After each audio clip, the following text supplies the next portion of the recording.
It is said that men rule the world and women rule society. Given this, I believe that where women go, society goes.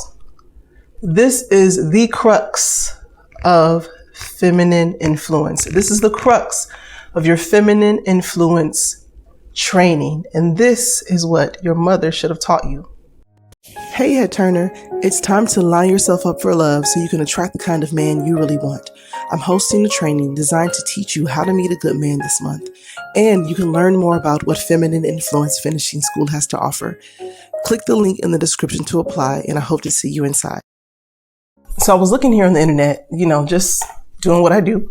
And I saw a video that came up in my feed, and it was a video about, a messenger, about how, it doesn't take a long time for a man to know, like the messages that we see typically. And me, I went to the comment section and I saw one comment that just struck a chord with me. And it was just like, oh, I'm so tired of this, but hopefully I can post it here. But here's what it says. It says, I really wish that they would stop directing their relationship messages towards women and instead start talking to men about bettering themselves. This whole relationship coaching grift that is solely geared towards women has gotten old. Now, I have a confession to make. Before being a pioneer on the topic of femininity for Black women on YouTube, I thought about working with men because just in my experience, I was like, these men out here need some help. And I had this whole idea it was going to be called Moby's Better Man Boot Camp. But because I am a strategic woman and I'm very futuristic, I know that the men that I would marry probably wouldn't be cool with that. Like me as an attractive woman in a room full of men, helping them to get better and better themselves for the purpose of like relationships and leading women and dealing with women and such like that. And I was like, yeah, that's probably not a good idea. But I'm saying it to say that I agree that men need help, right? And I am not the one to excuse a man's behavior because humans are going to human. It is the dark nature of humanity for us to sin. It's the sin nature. It's the dark nature in us that started with the curse. And when I say sin, I'm not talking about straight up condemnation, like, oh, you bad, you did wrong. Although that's true. But sin means to miss the mark. So we're going to miss marks in a lot of ways, right? And here's what I want you to know. Here's the truth, that when you see all this stuff that's happening, men are out of order, yes, and men are simply responding to us.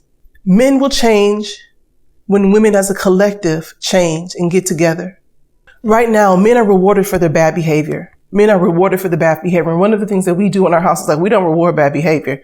So if you are sexually active with a guy, and you're not getting your needs met and he's not responsible, he's not stepping up to the plate, you out of order because you're rewarding his bad behavior, period. And you might say, I need my needs too.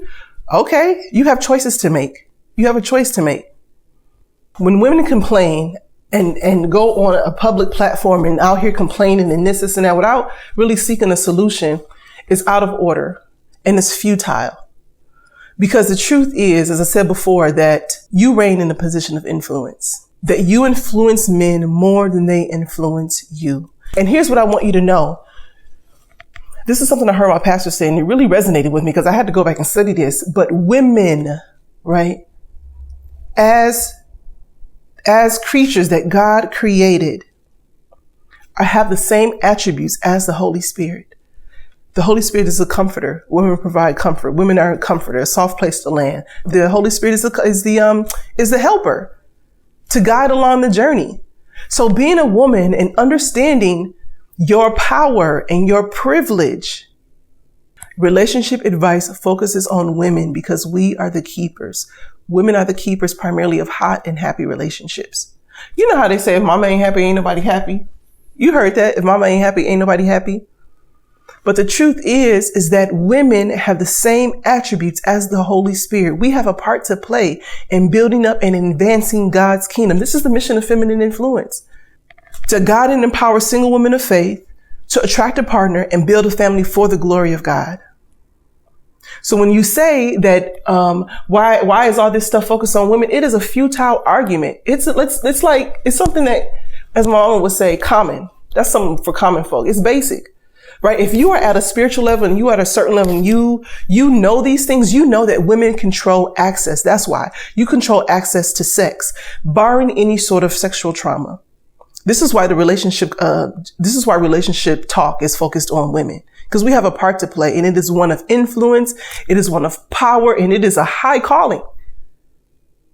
So this is a gift. This is a gift. And when you begin to show up in a way that shows that you are operating in your feminine influence, men will begin to respond.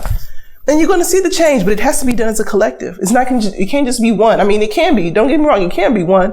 And that woman will be the unicorn and getting all the attention. And everybody was like, oh, I can't be around you. Like all the stuff that sometimes women say. I heard a woman say this, and it really struck a chord with me. She said, all of unseen life in a woman carries all of unseen life. This is why relationship talk is geared towards women. All of unseen life is in you from birth. From before you even come out into the earthly womb, as you're in the womb, everything that you need to give birth is already created inside. So go ahead, miss me with the conversation and going on public platforms and complaining without seeking a solution. And if you are seeking a solution, then this is it.